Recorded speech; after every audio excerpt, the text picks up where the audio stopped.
Hey guys, this is Anti Moonboy News. I'm your host Xenu, and we have a big one for you today. Of course, we have a T-shirt giveaway. It is happening on my Twitter. If you go and like and retweet, you'll be entered to win. We're going to talk about that. I also released the artwork for Darknet Market Maximalism and the track listing. So you'll be able to see that, see the preview there, and we're going to talk about that as well in this episode. And yeah, there's a ton of news. We have Samourai Wallet to talk on. eXch was pwned by the feds. The Genius Act failed. Yeah, lots of stuff to get to today. So let's jump right in. First, we have Superchats, right. xmrchat.com/Xenu.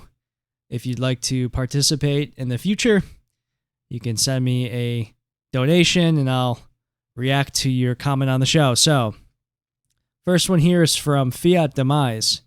He sends me 0.01 Monero. And he says, haven't seen the Dero guys dumping on every Monero post for a while. Wonder what finally made them stop. Yeah. I wonder what caused them to stop too. That guy, Tech Leaks, I don't even know if he's on Twitter anymore. What was happening was whenever I would post a video that I had made, like literally every single video, he would comment on it, calling Monero scam, saying, buy Dero and shit. So, I entertained it a couple times, but then I had to block the guy because it was just like, dude, the fuck are you doing? And then I blocked, there was another guy as well.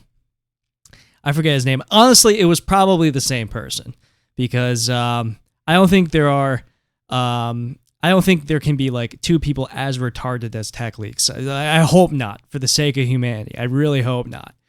But anyways, I had blocked two of the guys, and yeah, I haven't heard anything from Dero, or the Dero community. There might be like one guy left who's like holding out.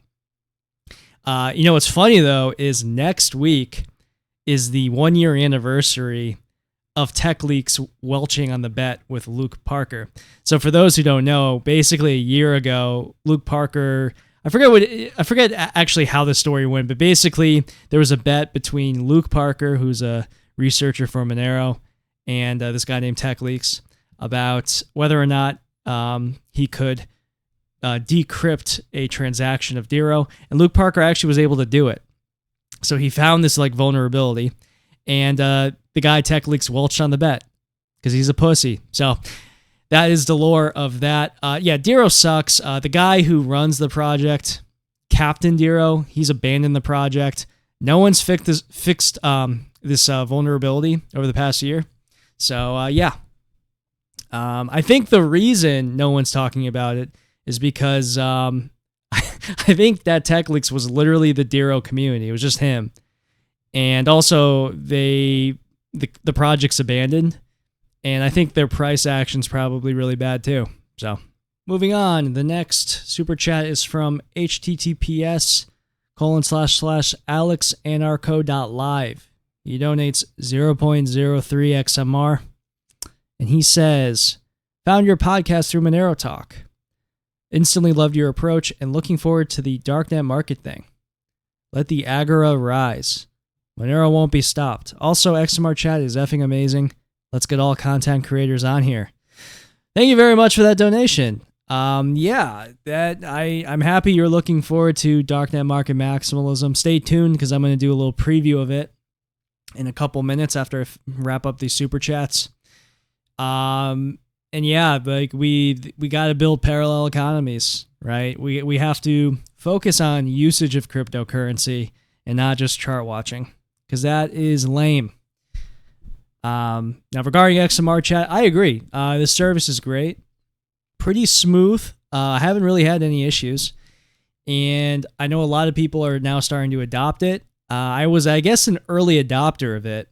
I know I'm one of the more donated to content creators out there, which is pretty cool. And I'm going to keep doing it. I think it's a really good way to start each show. It's kind of like fan mail. And you guys have the opportunity to throw some shit in my direction or ask me some questions. People troll me sometimes. It's all in good fun, right? And it's kind of a wild card. But I agree. I think more people should be using this service. And I do know that they have like a live option. I think it works now. You can integrate it with OBS. So that's cool. But yeah, shout out to XMR Chat. Actually, Fiat Demise, who just commented, he, I believe, is the creator of this site. So there you go. All right, we have another comment from Georgian XMR. He donates 0.035 XMR. Thanks, buddy. He says, can you explain what is Tari and why should anyone be interested in it? Is it cryptocurrency like Monero or Bitcoin? Seems like they assign you a XMR address and essentially you mine Monero with their app, which is Tari Universe. Yeah, I don't really know much about Tari at all, like probably as much as you do. Basically, Fluffy Pony, who has a history with Monero as he was one of the early adopters of Monero, and he was kind of like the figurehead of Monero for a while until he stepped back in, I think, 2019. And he's kind of just, he's kind of just there now. He doesn't really do anything with Monero except, offer his counsel every now and then, essentially. But basically, he went off and started working on Tari, like I think back in 2019, or maybe it was 2018. It was a long time ago. And now the project has just launched.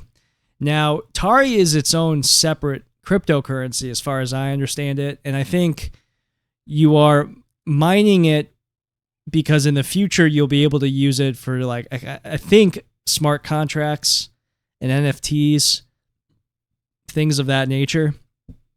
I honestly don't really know. What I do know, though, is the mining is what do you call merge mining, which is actually really cool because essentially you're helping mine Monero if you mine Tari. And in fact, because Tari launched, Monero's hash rate is at an all-time high.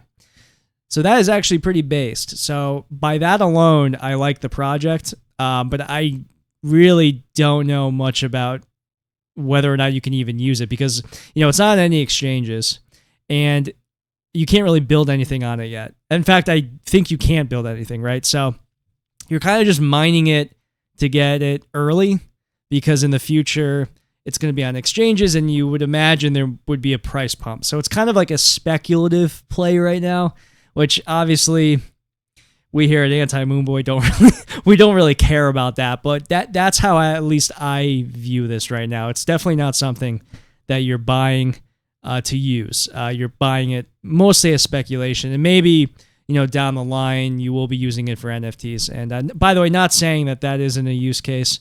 I know smart contracts and things, people are interested in that. Personally, it's not my cup of tea. But yeah, thanks for the donation. Next up, we got Nitro Dubs. He donates 0.01 XMR, and he says, I got into Monero through the Breaking Monero series. It may seem counterintuitive, but being transparent as well as insistent about fixing flaws inspires confidence, not FUD. Stay vigilant. Yeah, me too, actually. That's why I got into Monero. And honestly, why I got into privacy, I would go as far as saying that, because back when I saw Breaking Monero, I was kind of like blown away by just kind of thinking outside the box and from their perspective of like how they were really being open about like, listen, if you're like a target, you may not even want to use cryptocurrency. That's probably dangerous in and of itself. And the concept of, ring signatures and heuristics and things like that were really, really fascinating to me. And it still is. So, I have Attack of the Poison Outputs. I don't know if you've seen that, but basically I've attempted to reboot Breaking Monero with the current information that we have because, really the only, downside or criticism I can say about Breaking Monero is that it's dated. But a lot of the information, the general information they give is fantastic, but they don't talk about flooding attacks. They really don't spend enough time talking about poison outputs, and they spend no time talking about KYC exchanges, which I think everybody will tell you right now that is the biggest issue with privacy and cryptocurrency is KYC exchanges. So check that out if you haven't yet. But anyways, yeah, I agree though, because Breaking Monero, in my opinion, it's groundbreaking, and it really, I think is what really started the ball rolling with people respecting Monero, because what other projects out there are like trying to break their own privacy? That just shows honesty and healthy skepticism. So yeah, moving on, we got one more comment here. This is from Real Zoomer No Cap. He donates 0.01 XMR, and he says, yo, that merch be dripping for real, for real. Does someone have a translator? I don't know what this means. Well, thank you for the compliment there. The merch, it is dripping for real. It reminds me, like, I have these cousins who are like a generation younger than me. And so at a family gathering we had like at Christmas last year, one of the kids came up to me and he's just like, hey, Xenu, you got Riz? He fucking said that to me. I'm like, dude, I'm not that old. I know what that means, all right? Fuck off. But yeah, he's got like the like the meme haircut. He actually has that, with the curls and shit. You know what I'm talking about? Yeah. Kids, man. They're crazy. Okay. Thank you so much for the donations, guys. Again, xmrchat.com/Xenu if you'd like to participate in the next episode. But it's time to move on, and we're going to now talk about the release of the album artwork for Darknet Market Maximalism, as well as the T-shirt giveaway, or at least the contest. So let's get to it. Here is the album art made by Vosto Amicio. And yeah, it's fire, right? I told you guys, it's fire. Basically, what happened was I reached out to Vosto, who, by the way, follow him at Vosto Amicio. I reached out to him, and I was kind of like, I had this idea of having the Silk Road camel, but with Monero-chan. So I sent him that as like as a request, and I'm like, but I don't want it to be like cute. I want it to like look like the Silk Road, like the same aesthetic, essentially. And no joke, this is what he sent me back, or at least not with the font, but like the picture of the camel with Monero-chan. He sent me that back as a first try. Like we did no edits on it afterwards. And I was like, holy shit, that's fucking awesome. Because it is. I mean, it's an iconic image, right? And it's actually really interesting because the Silk Road logo, I don't know who designed it.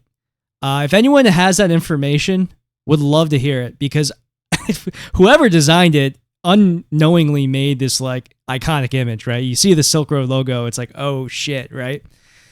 So yeah, I wanted to have a remix of it with Monero. I love the orange too. It's a really sharp orange. It just hits, man. It's a cool image. So love the camel.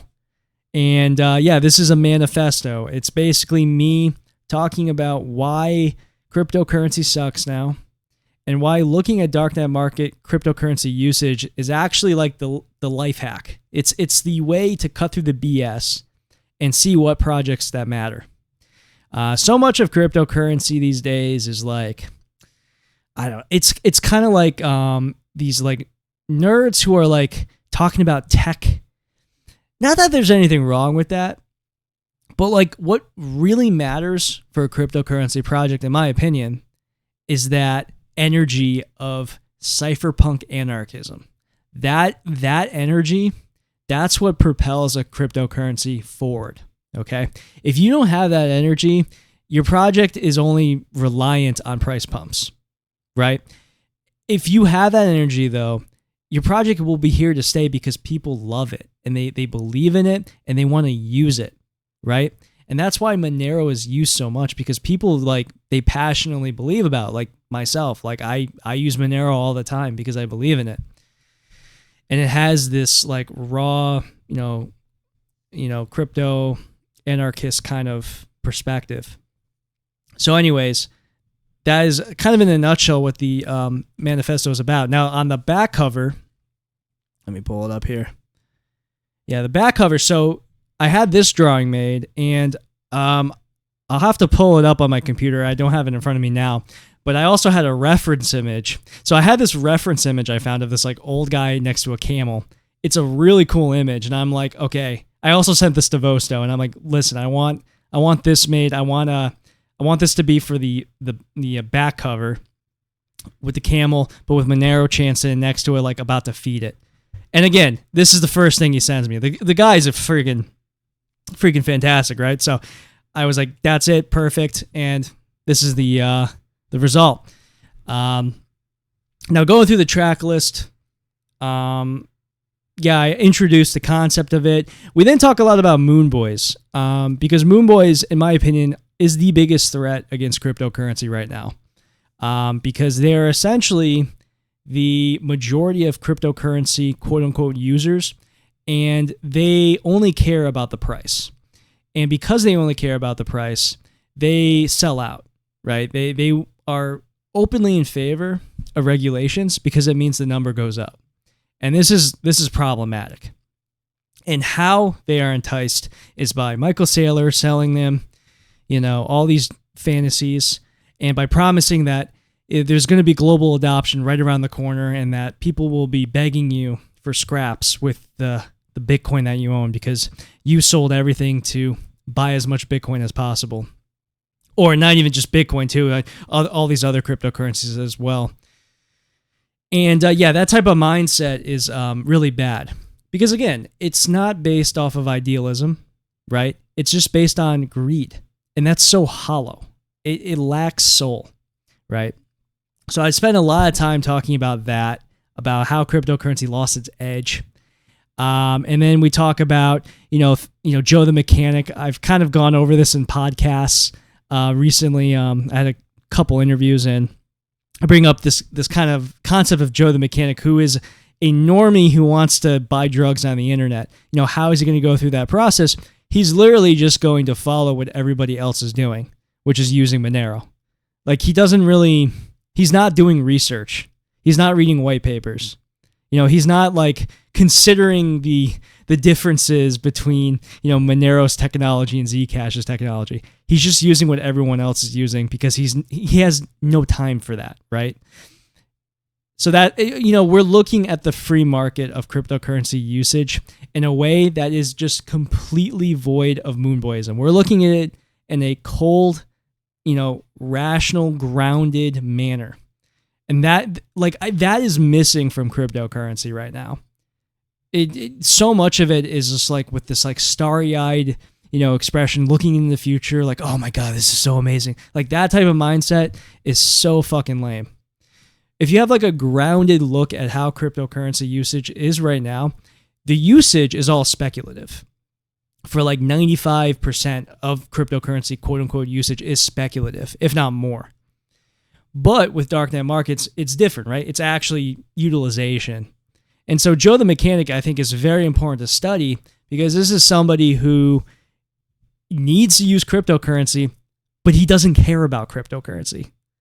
It's a very interesting dynamic, and it's not talked about enough. Because if we're going into the future, let's say 30 years from now, there's going to be a lot of Joe the Mechanics out there who aren't able to, buy certain things.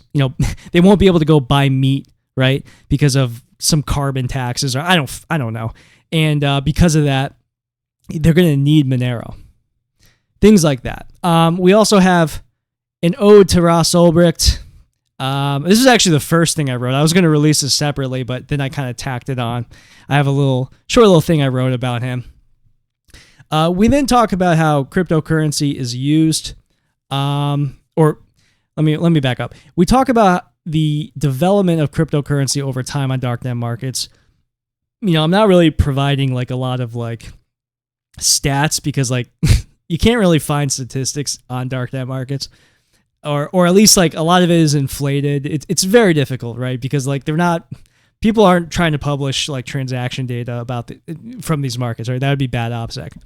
I'm more giving like a general, view of why things developed the way they did, and why Monero has become the choice of cryptocurrency on these markets over time.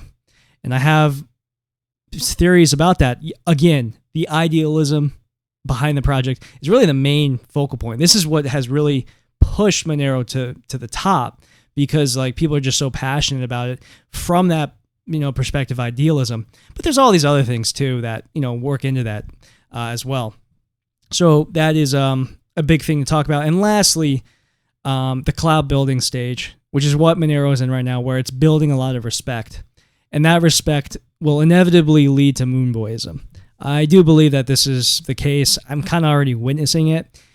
And, what can we do about that? Or if there's anything we can do? There's not really much like we can do, to be honest with you. It's a very tricky subject. Now, in terms of length, I think it's only going to be like 12,000 words tops. I am actually still working on it, but at this point, it's I could release it right now, but I want to do some extra work because I have some time still. Probably next week I'm going to record it. But that is that. Now for the T-shirts. Honestly, you guys don't care about the freaking manifesto. You guys just want to talk T-shirts. So anyways, I have 2 T-shirt designs. The first one, of course, the camel. I mean, look how fucking hard that shirt is, right? And by the way, the blanks, the T-shirts fit extremely nicely. And the color on it uses print scanning. These shirts are fire. I'm telling you right now, it's well worth the money. And that image is just hype, right? It's just a hype image. So anyways, the other design is a parody of the Genesis block for Bitcoin. This was an idea I had. There's actually a couple Easter eggs on this shirt as well, which I'll let you guys try to find them. But yeah, it's just a cute little shirt that most people probably won't understand. But I like it because it's kind of like an encrypted fuck you to Michael Saylor, right? And of course, it's a nice callback to Satoshi and what he did for the Bitcoin Genesis block. So anyways, those 2 shirts are available on XMR Bazaar. So go to antimoonboy.com/merch. Okay. You can go there and there's links to both the shirts on there. And you'll be able to buy them right now. I am selling the shirts for $30 each. And shipping is $7.50 in the US and $20 international.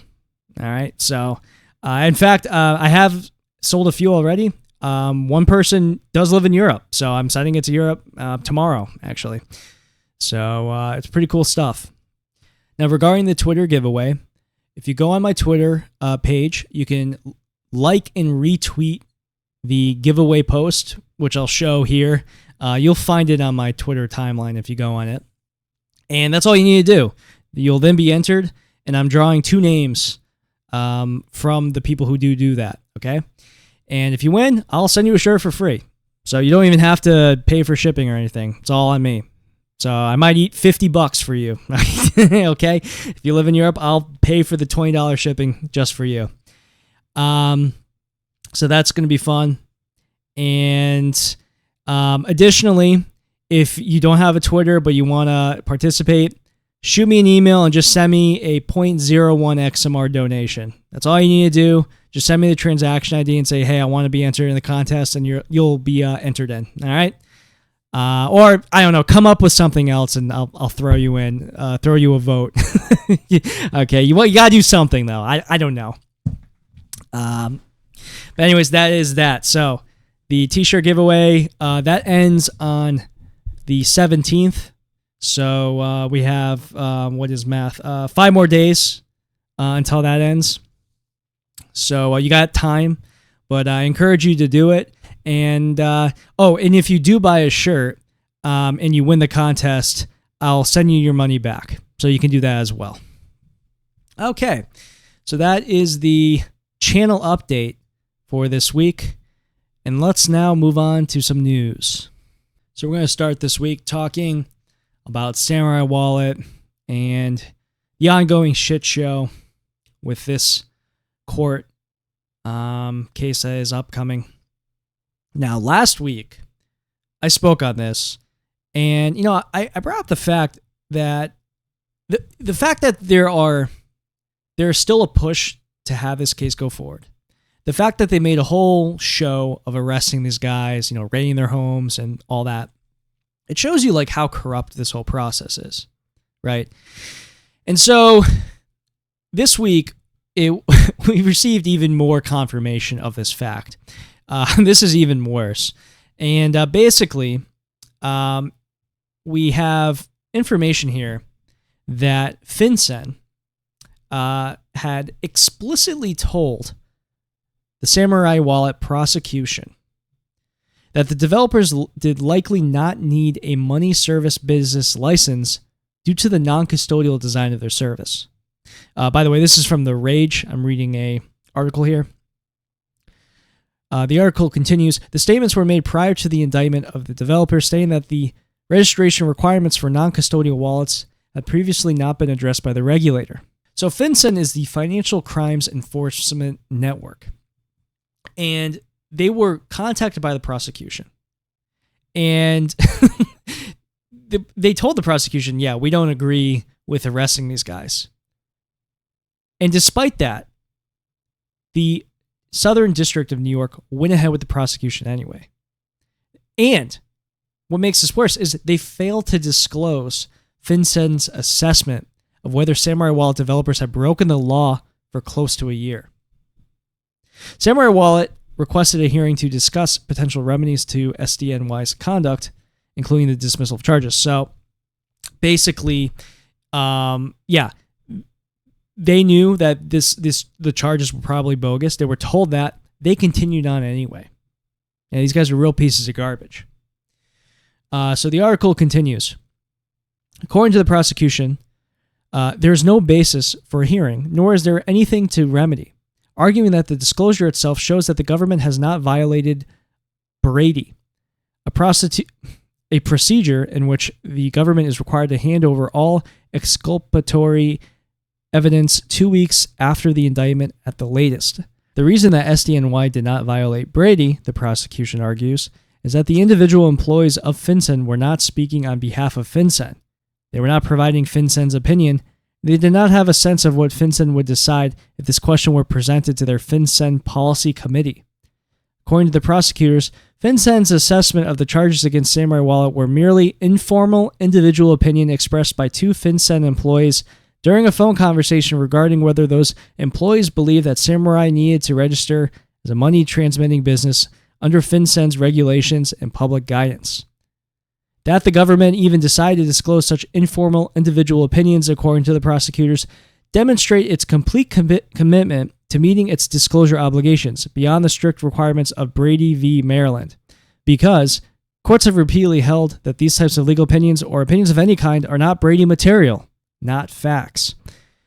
They go on to argue that FinCEN guidance are not regulations or rules and have no authoritative effect, especially since SCOTUS's overturning of the Chevron defense, which require courts to defer to agency interpretations of the law. There is no need for court intervention when the defendants have received discovery materials sufficiently in advance of trial to effectively use the information, SDNY argues. As the advocacy group Coin Center recently pointed out, when the agencies charged with interpreting the law speak, and yet their views are ignored or buried by prosecutors pursuing a contradictory theory, developers have no safe harbor. Yeah, I mean, they followed the law exactly as how it was given to them. Yes, they were edgy. Okay, they said some bad words on Twitter, but they followed the law.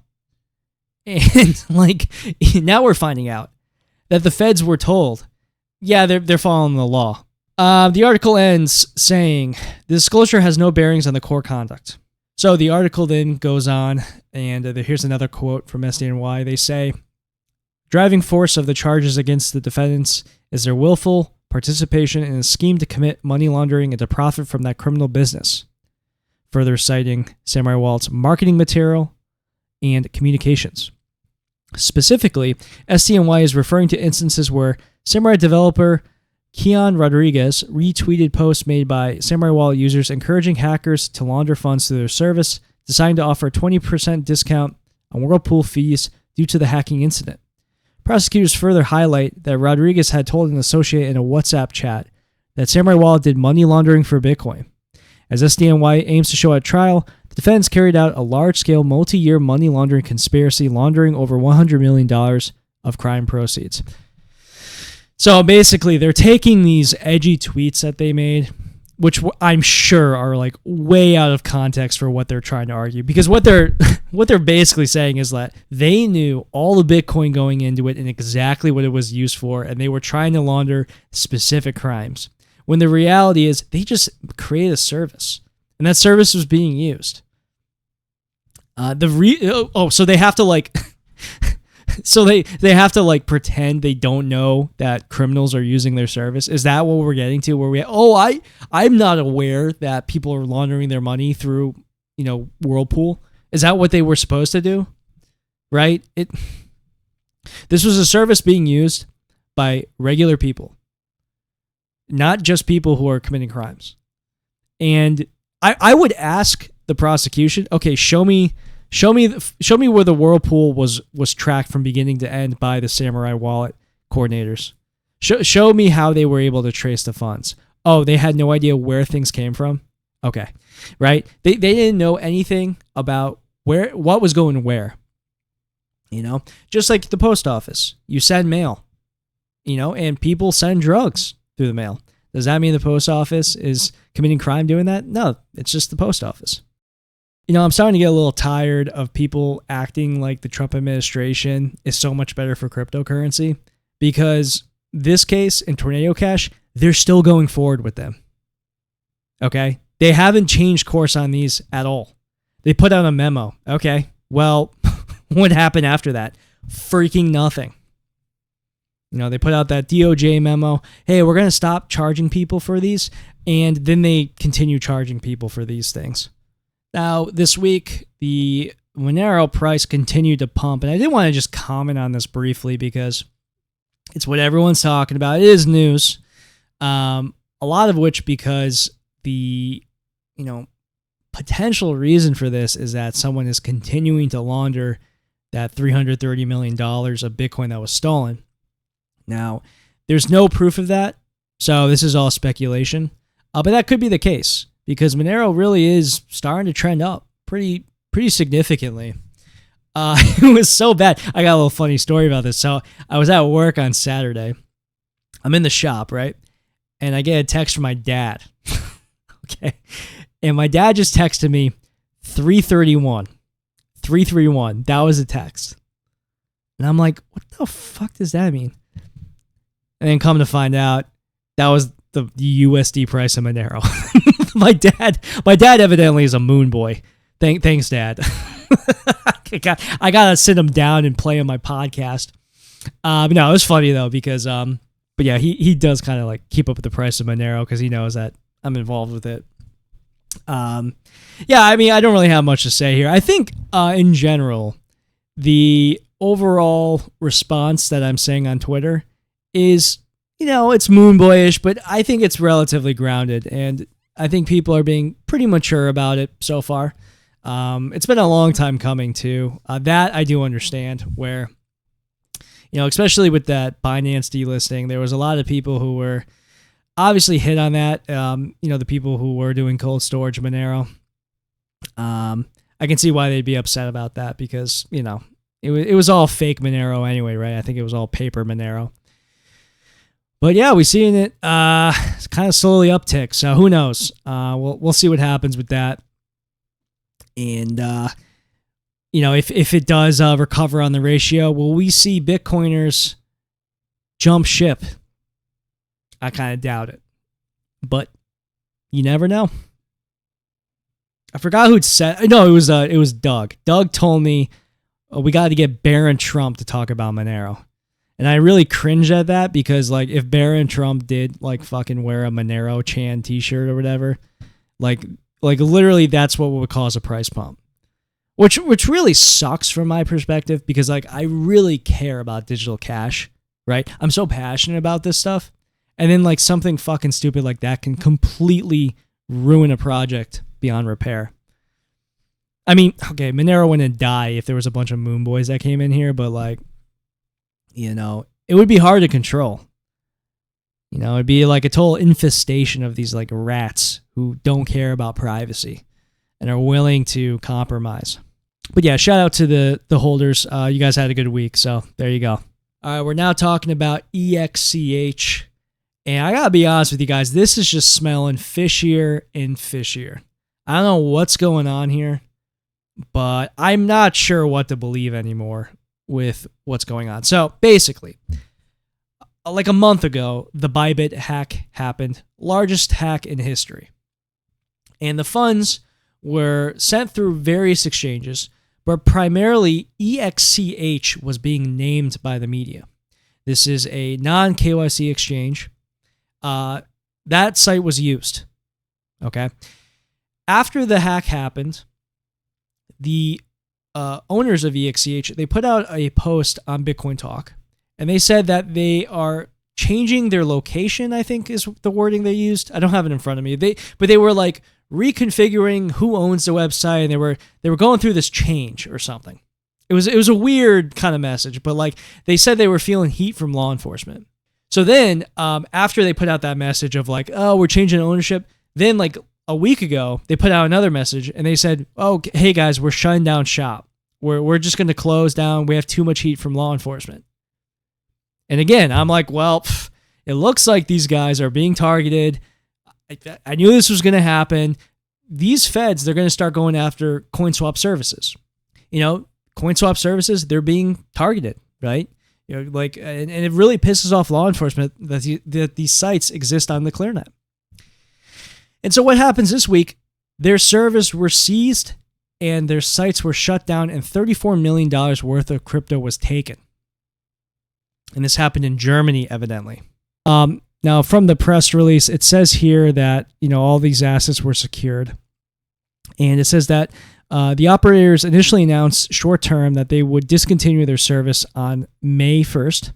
And the press release continues, the authorities preempted this and secured numerous pieces of evidence and traces. Despite the short preparation time, the platform's database and the associated crypto assets were secured. In the investigations, ZIT and BKA, which are the criminal office in Germany, assume that the findings gained in the proceedings will also contribute to clarifying a large number of other cyber crimes. So they basically took all the data that they had on their server. And moving forward on Bitcoin Talk, the feds made a post from their account.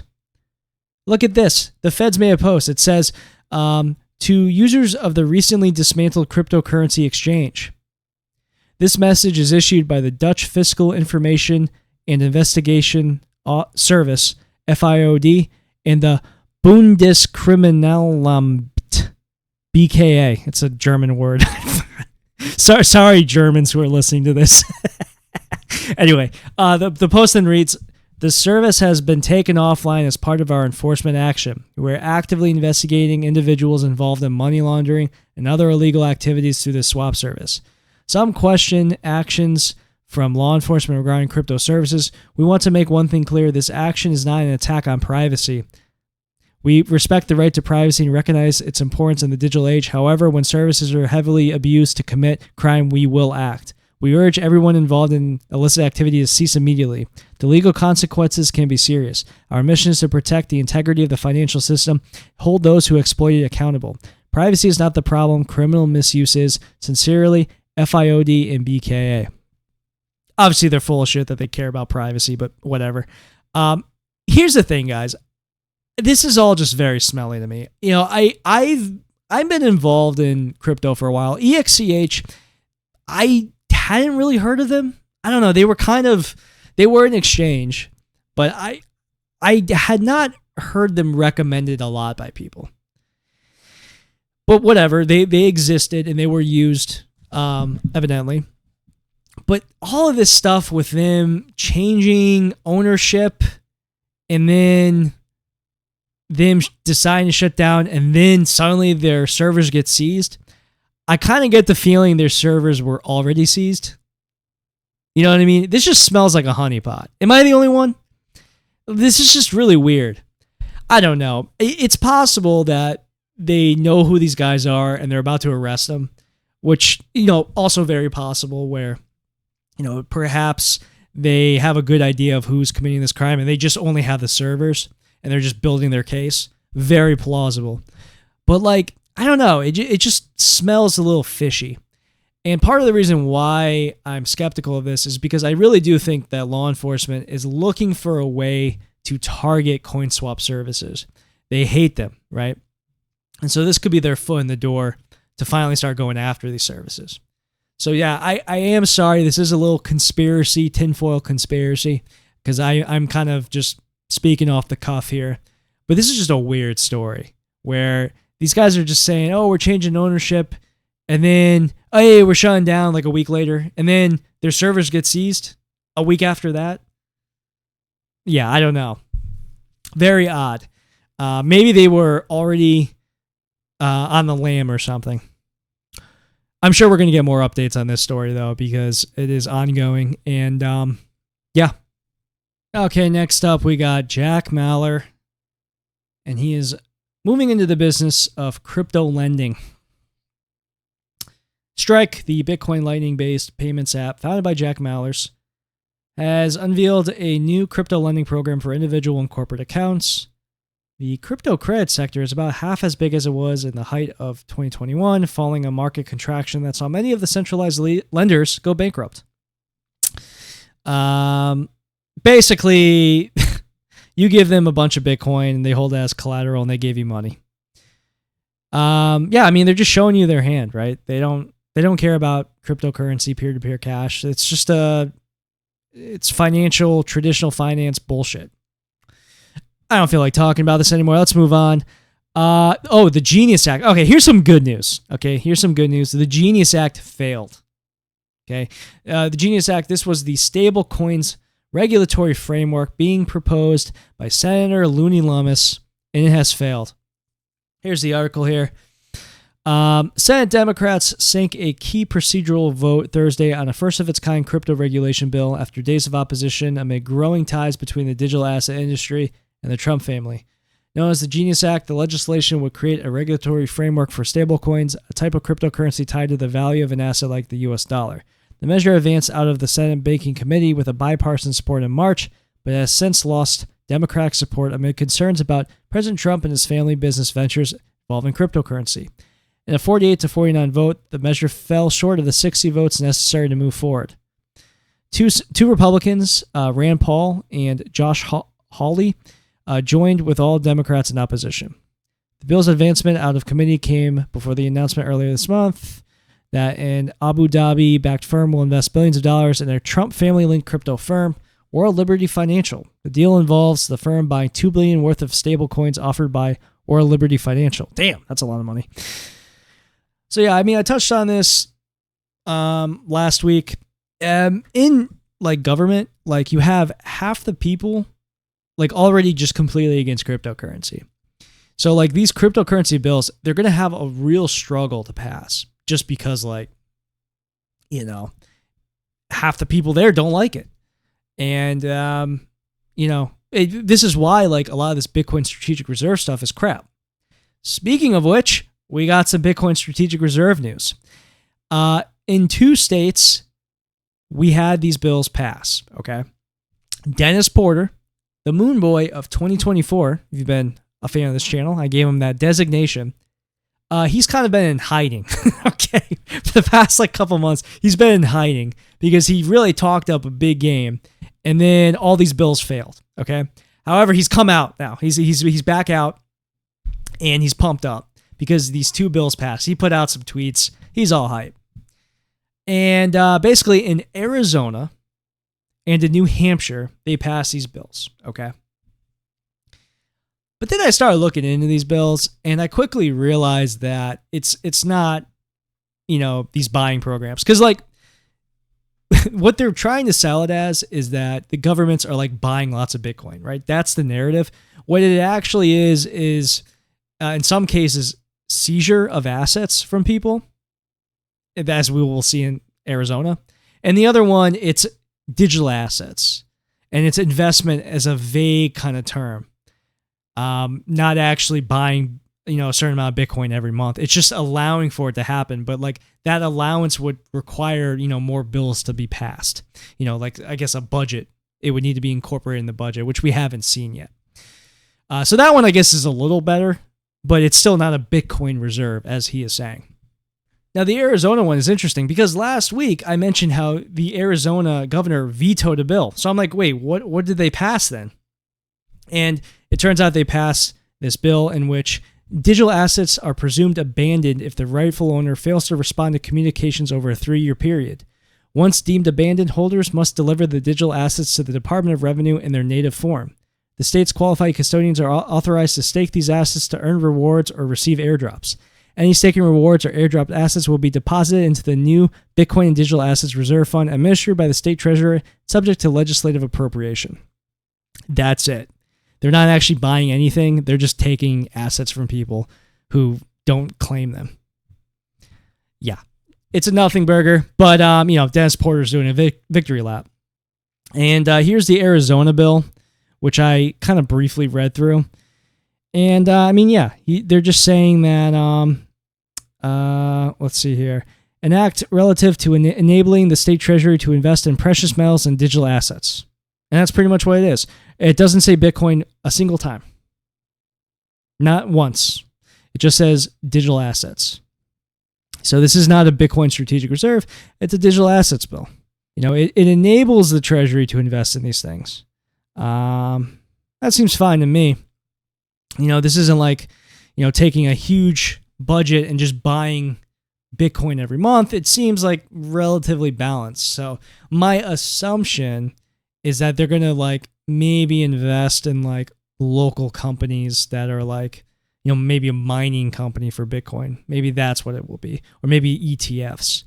But we'll see. This could actually end up being some sort of reserve. But there's not enough information here. But this isn't a Bitcoin strategic reserve. That much I can see by the wording here. Okay, so next up we have our weekly kidnapping story. Yeah, these wrench attacks they're happening everywhere right now. This one says, Florida teens kidnap Las Vegas man, drive him to Arizona desert, steal $4 million in cryptocurrency. 3 teenagers are accused of kidnapping a man at gunpoint, driving him to a remote desert area an hour outside of Las Vegas, and stealing $4 million in cryptocurrency and other digital assets. Bilal Ashraf and Austin Fletcher, both 16, from Pasco County, Florida, and a third teenager, face charges including robbery, kidnapping, and extortion. Third teenager was no longer in the United States, the prosecutor said, during Fletcher's probable cause hearing Friday. The men are accused of stealing $4 million in crypto and NFTs. Last November, a man called police saying 3 young men kidnapped him at gunpoint, drove him to a remote desert area, and stole millions off of him. That night, the victim was hosting a cryptocurrency-related event at a business in downtown Vegas. The victim then returned to his apartment complex and parked his car. The 3 suspects then approached him and forced him into the backseat of their vehicle. He was told if he complied, he would live to see another day, and if he did not comply, they had his dad and would kill him. They had a towel placed over his head and was told by the suspects not to look at them.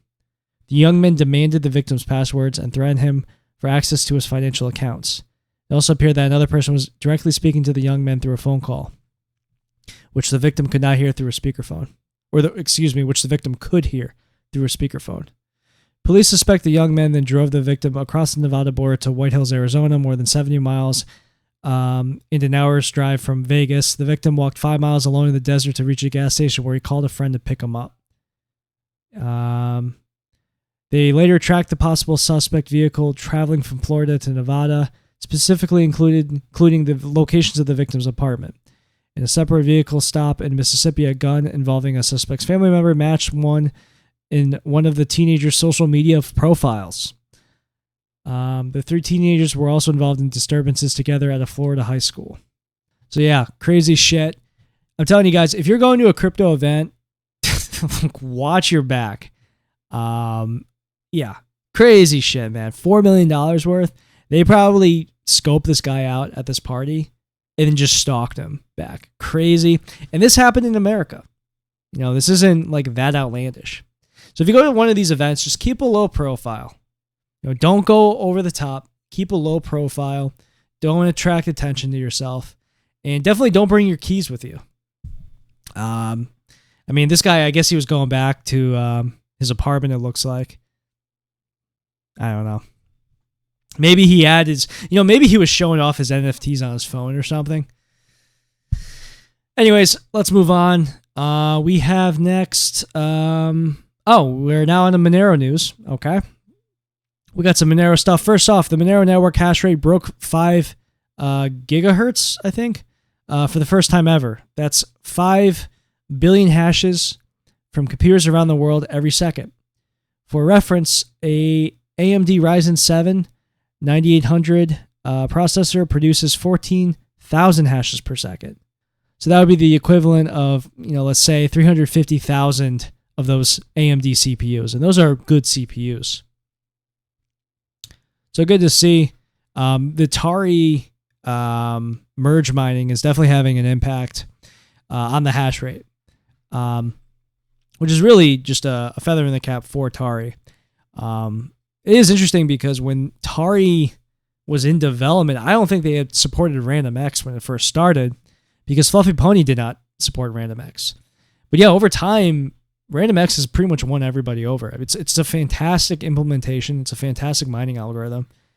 And frankly, if your project is not using it, it's pretty suspect.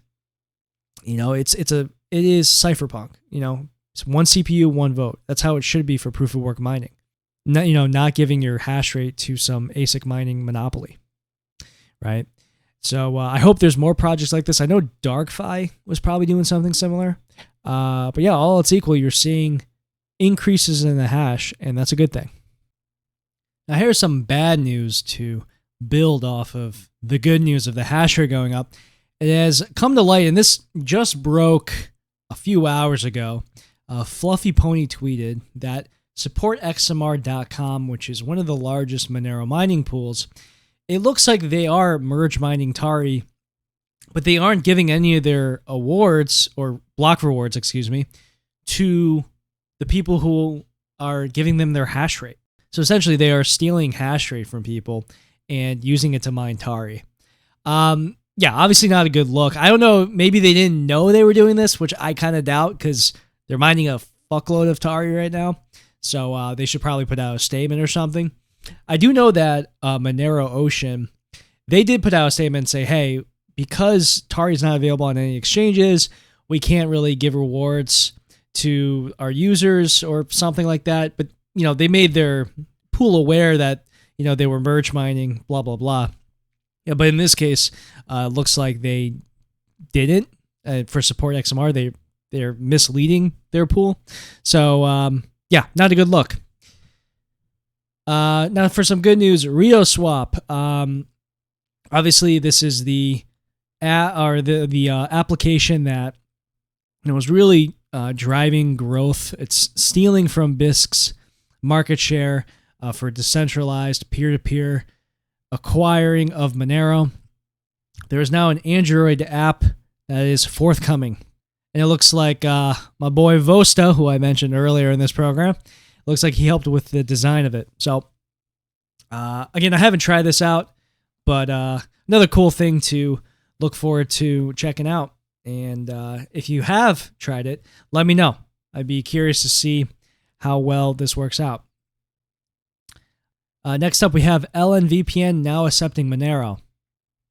Based, that's all I can say. If you're looking for a VPN, these guys might be cool. Don't really know much about them, but it looks like they did not include Monero up until recently. And yeah, it's pretty based that they've, listened to the people and they've added it, right? And people use Monero, so that's great. Lastly, we have a new block explorer that I just heard about called Monero Watch. So go to monerowat.ch. And this is a new block explorer. I love the look of this website. It's got a really nice dark mode that greets you. It's got some cool measurements here, the current hash rate, network difficulty, block height, median block size, total transactions. So yeah, really cool site. It kind of summarizes everything. We got the price up here. the market cap. Wow. So check this out if you are looking for a block explorer to add to the list. We also, of course, usually reference XMR chain. But anyways, yeah, check that out if you are looking for another block explorer. We're going to end things on a lighter note today, and I saw this clip this morning. This is hilarious.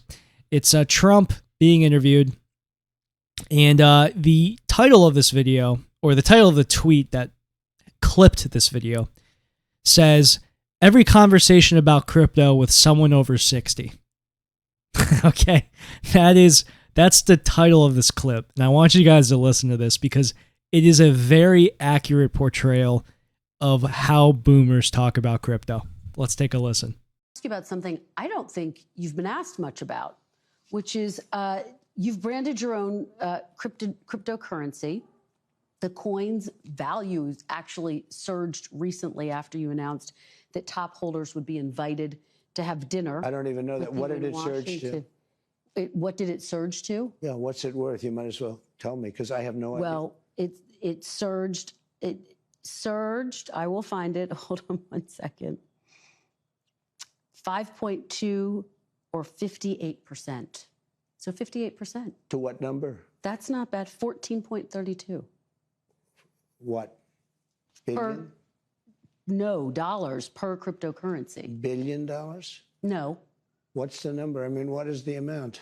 The meme coin's value hit a peak of 75.35 on January 19th. Yeah, but that doesn't mean anything. And that's before your inauguration, and then it surged. Look, I'm in favor of crypto. Let me just ask you, what do you say to those who argue that when they hear that, they worry you're profiting from the presidency? I'm not profiting from anything. All I'm doing is, I started this long before the election. I want crypto. I think crypto is important because if we don't do it, China's going to. Mm-hmm. And yeah, this clip is great because on the one hand, you have Trump, who has absolutely no idea what's going on, right? And I believe that. I have a hard time believing he had anything to do with making Trump coin, let alone Melania coin, right? On the other hand, you have this journalist who is like trying to be like the tough, questioner, and she has no idea what she's talking about. And this really represents the politicians currently right now making laws. They have no idea how any of this works, which is kind of scary, right? Because they're making the laws. So essentially you have politicians being lobbied. This administration is not like suddenly more pro-crypto, right? This administration is just hearing the voice of a lobbyist in their ear and following what they're telling them to do. That is what's happening right now.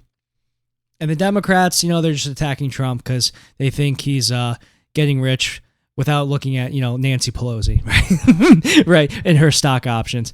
It's all corrupt. Both sides suck. You guys already know this, but it's hilarious. The point I'm trying to get at, though, is with these politicians, we're not going to get anywhere, okay? Where we have to win is the courts. And right now, there are 2 upcoming cases this year that are huge.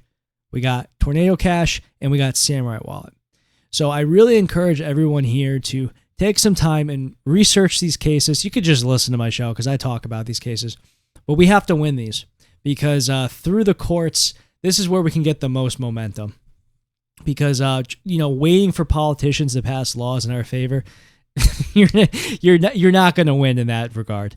We're waiting for Trump to say that we're going to have peer-to-peer cash. We're going to have rights for people using peer-to-peer cash. No, that's not going to happen. Okay, we're not going to have either party doing that because they have no idea how any of this works. All right, guys, that is the end of the program. Darknet Market Maximalism out May 24, and the T-shirt giveaway is ongoing. Go to antimoonboy.com/merch to see the T-shirts. You can buy them right now. They're $30 each. They're very, very nice. And if you go to my Twitter page, which is twitter.com/ZenuMonero, I have my Twitter giveaway on that page as well. So anyways, I'm going to sign off here. Thanks for listening and have a great week.